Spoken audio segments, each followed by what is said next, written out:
Assalamualaikum warahmatullahi wabarakatuh.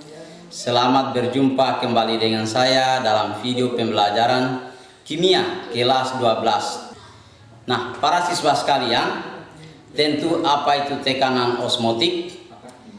Nah, di sini ada dua hal tujuan pembelajaran yang harus kita capai, kita inginkan. Yang pertama, siswa dapat membedakan perbedaan osmosis dan tekanan osmosis. Yang kedua, siswa dapat menentukan atau menghitung besarnya tekanan osmotik suatu larutan. Nah, baik, untuk itu apa itu tekanan osmotik? Jadi sebelum kita menjelaskan atau apa itu tekanan osmotik, maka perlu kita pahami dulu apa itu osmosis. Osmosis adalah proses merembesnya pelarut dari larutan yang konsentrasinya rendah ke konsentrasi yang lebih tinggi melalui dinding semi permeabel. Sedangkan tekanan osmotik itu tekanan hidrostatik yang dihasilkan dari proses osmosis tadi yang menahan laju merembesnya molekul-molekul pelarut. Ada beberapa istilah-istilah hubungannya dengan tekanan osmotik. Yang pertama adalah larutan isotonik, yaitu larutan-larutan yang mempunyai tekanan osmotik yang sama. Kemudian larutan hipotonik, yaitu larutan yang mempunyai tekanan osmotik lebih rendah dari larutan yang lain. Sedangkan larutan hipertonik adalah larutan yang mempunyai tekanan osmotik lebih tinggi dari larutan yang lain. Nah, contohnya misalnya isotonik itu tetes mata, cairan infus. Nah, untuk lebih jelasnya bagaimana itu peristiwa osmosis dan tekanan osmotik, kita bisa lihat pada gambar berikut. Nah, ini isotonik, hipotonik, dan hipertonik. Kemudian yang kedua, menentukan tekanan osmotik larutan.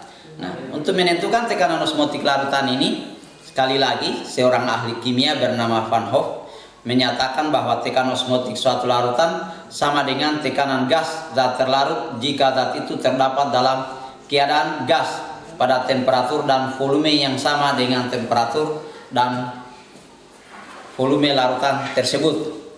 Nah, untuk 1 mol gas berlaku, ini berlaku persamaan gas ideal, itu PV sama dengan nRT, di mana P itu adalah tekanan, V adalah volume, N itu adalah jumlah mol, R itu tetapan gas ideal, itu sebesar 0,082 atmosfer liter atmosfer minus 1 Kelvin per, saya ulang, R itu tetapan gas ideal 0,082 atmosfer liter per mol Kelvin.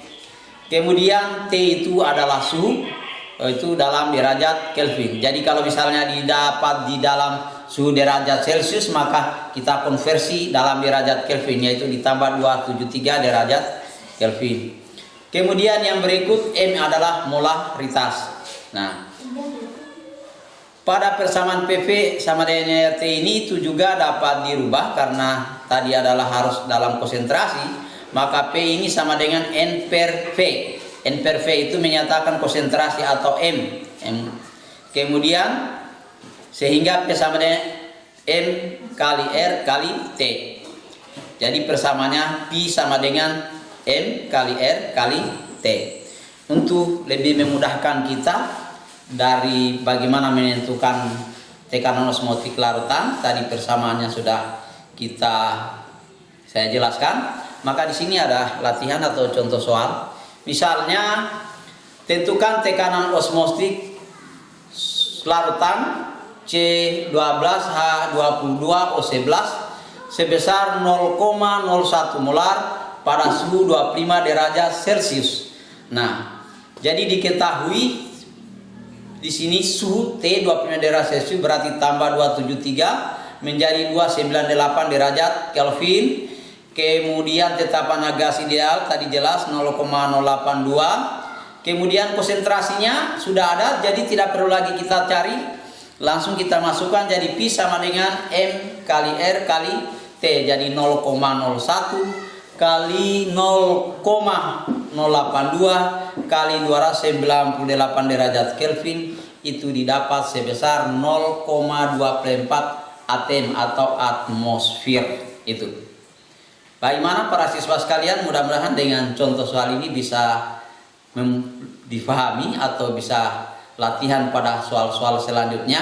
Akan tetapi di dalam soal-soal tekanan osmotik itu tidak hanya menentukan tekanan osmotiknya, tetapi variasi soal bisa kemungkinan ditanyakan massa zat yang terlibat di dalam yang ditanyakan massa zat atau MR zat atau massa molekul relatif. Untuk itu barangkali kita masuk pada contoh soal yang kedua. Misalnya begini.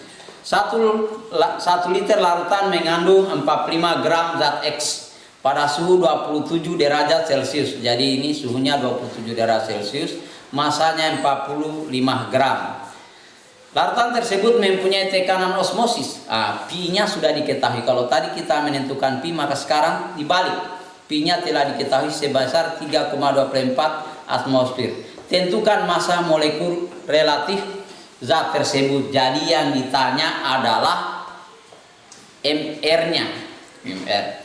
Sekali lagi kita masukkan rumus Pi sama dengan M kali R kali T. Jadi R dan T itu tidak perlu kita rubah karena di sana melibatkan massa MR, maka di sini mau konsentrasi itu gram per mR per liter. Ya. Kita kali R dan T. Pi-nya 3,24 sama dengan gram per mR per liter kali 0,082 liter atmosfer mol min 1 Kelvin min 1 kali 300 liter. Dari mana 300 liter? Itu tadi 20 ini ditambah 273 derajat Kelvin dalam suhu derajat Celcius yang dijumpai dalam soal. Nah, sehingga 3,24 sama dengan masanya tadi 45 per itu 1 liter, berarti tidak ada pengaruhnya, dibagi 1, 45 per mR kali gram kali 0,082 kali 300 liter, sehingga yang variabel yang di bawah mR itu kita kali dengan ruas kiri ya, Pi-nya 3,24, sedangkan variabel yang di atas kita kali dengan di ruas kanan. Maka dengan demikian MR itu dari hasilnya sama dengan 45 kali 0,082 kali 300 per 3,24 sama dengan 341,66. Saya kira ini barangkali kaitannya dengan menentukan besarnya tekanan massa molekul relatif, hubungannya dengan tekanan osmotik. Kemudian sebagai bentuk aplikasi lain tadi sudah disebutkan tentang cairan infus, masih banyak lagi yang lain. Barangkali Anda bisa lebih membaca beberapa literatur di rumah hubungannya dengan penerapan tekanan osmotik. Itu misalnya embasmi keong, kenapa sampai dia mati, penyerapan air oleh akar tanaman dan lain sebagainya. Saya kira cukup sampai di sini apa yang saya sampaikan. Terima kasih atas segala perhatiannya. Mudah-mudahan Anda di rumah senantiasa sehat-sehat. Billahi taufiq wal hidayah. Assalamualaikum warahmatullahi wabarakatuh.